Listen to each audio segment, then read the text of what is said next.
Selamat malam Bapak, Ibu, Saudara-saudari yang terkasih di dalam Tuhan. Puji syukur kepada Tuhan Yesus Kristus karena atas kasih dan pemeliharaannya kita dapat mengakhiri hari ini dengan baik. Marilah kita menenangkan hati dan pikiran, membuka diri terhadap tuntunan Roh Kudus, agar firman Tuhan menguatkan iman, memberi damai sejahtera, dan mempersiapkan kita untuk beristirahat di dalam kasih-Nya. Mari berdoa. Bapa kami yang penuh kasih, kami bersyukur atas penyertaan-Mu sepanjang hari ini. Terima kasih untuk setiap berkat, perlindungan, dan kasih setia-Mu yang tidak pernah berkesudahan. Pada malam ini kami datang ke hadapan-Mu dengan hati yang rindu mendengarkan firman-Mu. Kiranya Roh Kudus membuka pikiran dan hati kami, agar kami dapat memahami kehendak-Mu dan dimampukan untuk melakukan dalam kehidupan kami. Ampunilah segala dosa dan kekurangan kami, serta jadikanlah persekutuan malam ini menjadi berkat bagi setiap kami yang mendengarkan. Di dalam nama Tuhan Yesus Kristus kami sudah berdoa. Amin. Judul renungan malam ini, Peraturan Jemaat. Ayat renungan diambil dari Kitab Kisah Para Rasul pasal 6 ayat 7. Firman Tuhan berkata, firman Allah makin tersebar, dan jumlah murid di Yerusalem makin bertambah banyak. Prinsip-prinsip yang sama dari kesalehan dan keadilan yang harus memimpin penghulu-penghulu di antara umat Allah pada zaman Musa dan Daud harus juga diikuti oleh mereka yang diberikan pengawasan atas jemaat Allah yang baru dibentuk dalam peraturan Injil. Dalam pekerjaan untuk membereskan segala perkara dalam segala jemaat dan mengurapi orang yang cocok untuk bertindak sebagai pegawai-pegawai, Rasul Paulus berpegang pada standar kepemimpinan yang tinggi sebagaimana digariskan dalam buku Perjanjian Lama. Mereka mempertahankan bahwa ia yang dipanggil untuk berdiri dalam tanggung jawab yang terkemuka dalam jemaat harus tidak bercacat, tidak angkuh, bukan pemberang, bukan peminum, bukan pemarah, tidak serakah, melainkan suka memberi tumpangan, suka akan yang baik, bijaksana, adil, saleh, dapat menguasai diri, dan berpegang kepada perkataan yang benar, yang sesuai dengan ajaran yang sehat, supaya ia sanggup menasihati orang berdasarkan ajaran itu, dan sanggup meyakinkan penentang-penentangnya. Titus pasal 1 ayat 7-9. Peraturan yang dipertahankan dalam jemaat Kristus yang mula-mula memungkinkan mereka untuk maju dengan teguh sebagai suatu tentara yang berdisiplin baik, yang mengenakan selengkap senjata Allah.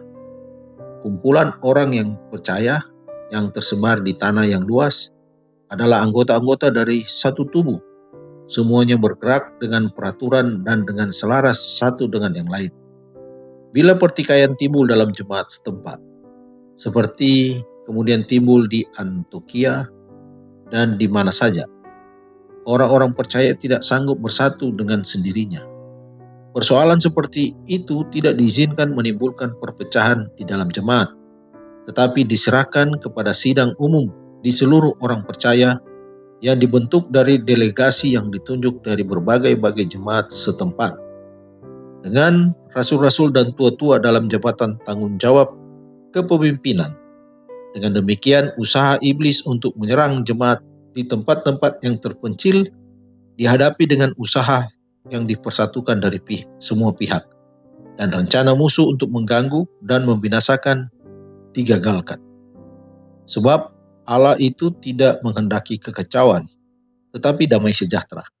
Sama seperti dalam semua jemaat orang-orang kudus. 1 Korintus 14 ayat 33. Ia menuntut agar peraturan dan sistem dipelihara dalam menuntun kegiatan-kegiatan jemaat dewasa ini, tidak kurang daripada hari-hari yang lampau.